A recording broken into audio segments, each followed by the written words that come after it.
Hey, welcome. I'm glad you're here.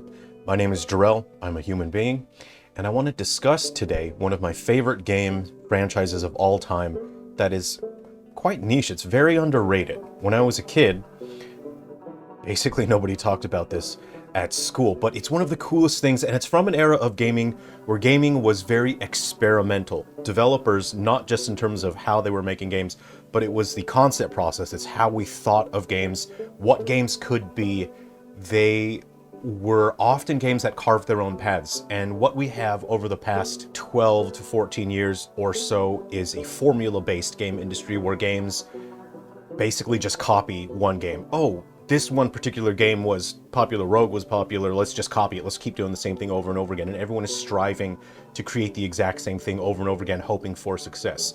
In the late 90s, games were not designed that way. They were designed around experimenting, carving new paths, blazing new trails, trying something interesting. And what I want to discuss is Monster Rancher.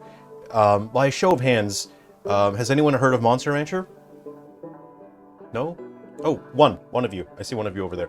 Okay, so basically the appeal of Monster Rancher was it's a monster raising game, but not like Digimon, not like Pokemon. Monster Rancher, you took care of your monster, and it's like a pet simulator where you raise their stats individually with different training activities. You were able to teach new moves to your monster, and then you enrolled that monster in tournaments and you engaged in battles. You could go on little adventures and everything. But the main appeal was you acquired your monsters by taking the disc out of your PlayStation and putting in another disc. And that would generate the monster. The same one disc would always generate the exact same one monster. And that was the coolest thing in the world to me when I was a kid. I could not imagine a game that had done anything that wild before. And this is when gaming, this was still the Wild West of gaming. Developers were shooting from the hip and just trying to strike gold.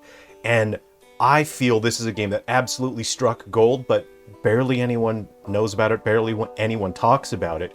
You can get the remastered ports on the Switch right now. I just want to quickly look at some of the CDs that I have here. I've had these sitting around. Uh-oh, I'm old. I think I've had some of these CDs for 20 years. Some of these I've had more than 20 years. That's, oh boy. Anyway, this is me versus any Gimme's Love Their Country. I'm certain I've used some of these.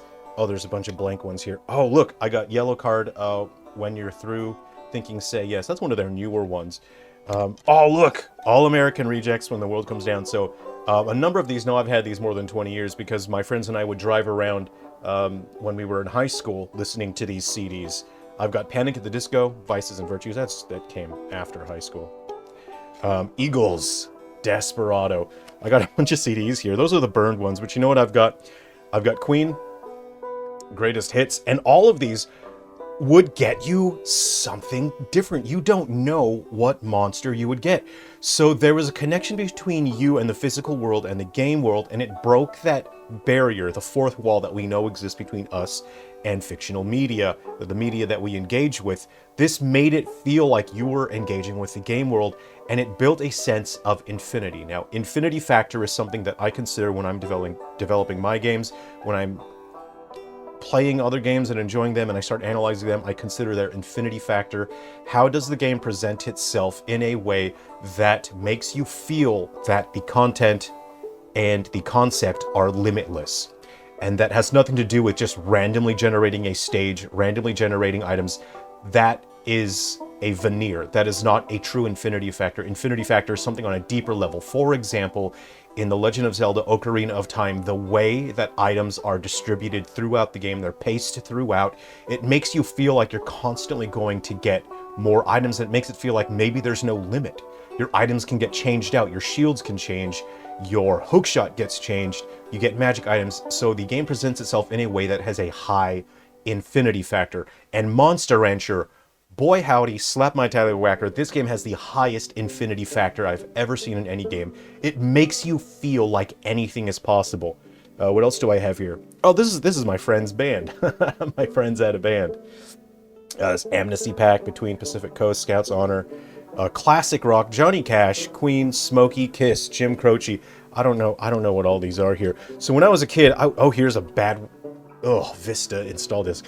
When I was a kid, that's a DVD. You can't use that. So yeah, I would run around my house and I would look for CDs. Here's a Windows XP installation.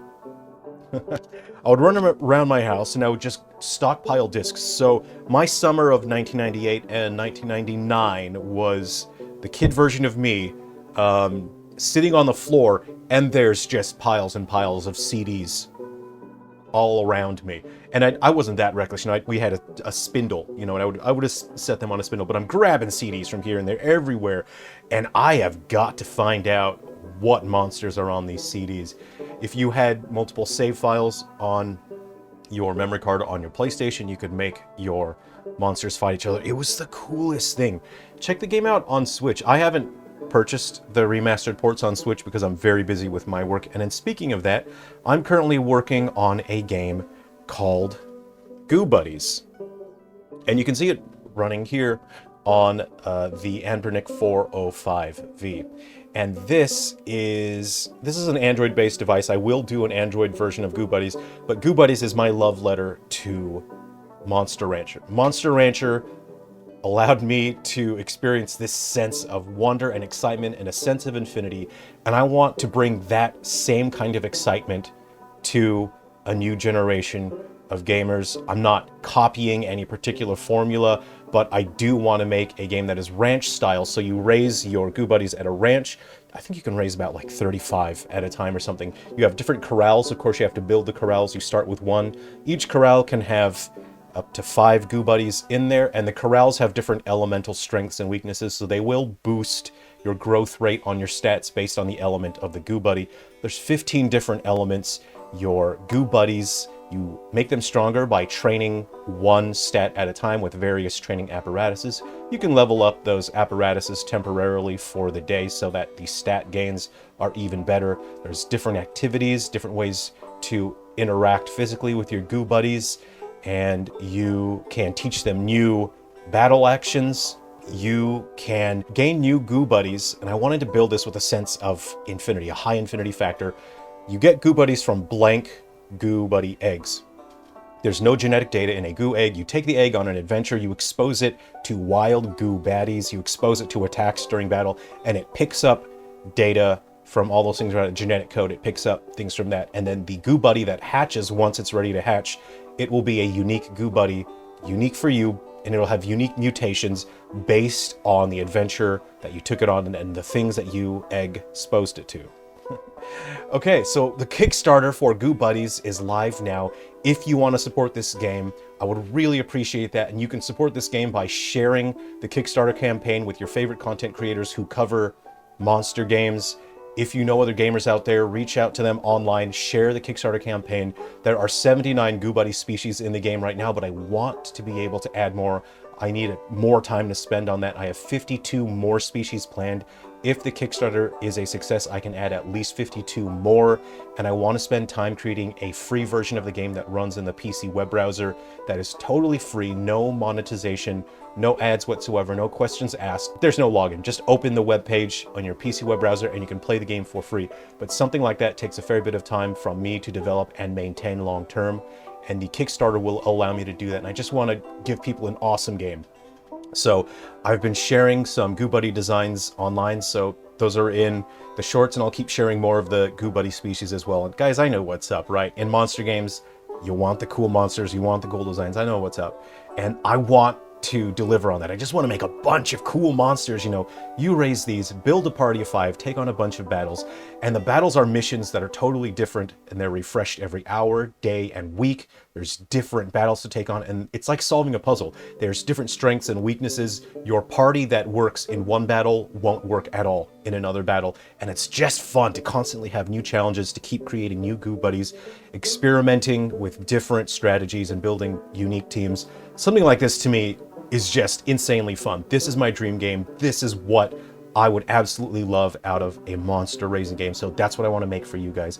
So please check out the Kickstarter. Please support that. And if you enjoyed Monster Rancher at all, ever at some point, I'd love to hear from you. It'd be nice to hear from people that actually know what Monster Rancher is. That was one of my favorite games of all time while growing up. I was obsessed with it. I can say that. I was obsessed with Monster Rancher. All right, thanks for spending some time with me today. Take care, be well, and be sure to share the Kickstarter around online. Share it in posts there on social media. Send it to your grandpa. Send it to your friend's grandpa. Take care. I'll see you around.